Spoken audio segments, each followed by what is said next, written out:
ਅੱਜ ਦੀਆਂ ਖਬਰਾਂ ਵੱਲ ਆਈਏ। ਜਿਸ ਤਰ੍ਹਾਂ ਆਪਾਂ ਸਵੇਰੇ ਵੀ ਦੱਸਿਆ ਸੀ, ਇਜ਼ਰਾਈਲ ਦੀ ਪਾਰਲੀਮੈਂਟ ਨੇ ਨਵਾਂ ਲਾਅ ਪਾਸ ਕਰ ਦਿੱਤਾ, ਜਿਹਦੇ ਵਿੱਚ ਜੋ ਉੱਥੇ ਦੀ ਸੁਪਰੀਮ ਕੋਰਟ ਦੀਆਂ ਪਾਵਰਸ ਆ ਉਹਨਾਂ ਨੂੰ ਲਿਮਿਟ ਕਰ ਦਿੱਤਾ ਗਿਆ ਹੈਗਾ ਆ।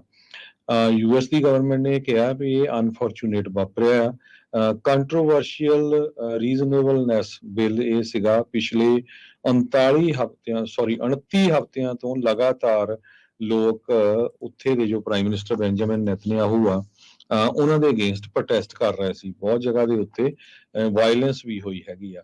ਸੋ ਸਾਬਕਾ ਯੂਐਸ ਦੇ ਐਂਬੈਸਡਰ ਜੋ ਇਜ਼ਰਾਈਲ ਨੂੰ ਹੈਗੇ ਆ, ਉਹਨਾਂ ਨੇ ਤਾਂ ਇੱਕ ਟਾਈਮ ਦੇ ਉੱਤੇ ਸਟੇਟਮੈਂਟ ਵੀ ਦੇ ਦਿੱਤੀ ਸੀ ਵੀ ਸਾਨੂੰ ਜਿਹੜਾ ਆ ਯੂਐਸ ਨੂੰ ਇਜ਼ਰਾਈਲ ਦੀ ਜਿਹੜੀ ਸਪੋਰਟ ਆ ਉਹਨਾਂ ਦੀ ਬੰਦ ਕਰਨੀ ਚਾਹੀਦੀ ਹੈ ਤੇ ਇਜ਼ਰਾਈਲ ਨੂੰ ਆਪਣੇ ਪੈਰਾਂ ਦੇ ਉੱਤੇ ਖੜਨਾ ਚਾਹੀਦਾ ਹੈਗਾ ਆ। ਇੰਨੀ ਵੱਡੀ ਗਿਣਤੀ 'ਚ ਪ੍ਰੋਟੈਸਟ ਹੋਏ ਸੀ ਤੇ ਇਜ਼ਰਾਈਲ ਵਾਲਿਆਂ ਨੇ ਸਕੰਕ ਵਾਟਰ, ਜਿਹੜਾ ਗੰਦਾ ਪਾਣੀ ਹੁੰਦਾ, ਉਹ ਪ੍ਰੋਟੈਸਟਰਸ ਦੇ ਉੱਤੇ ਸਿੱਟਿਆ ਹੈਗਾ।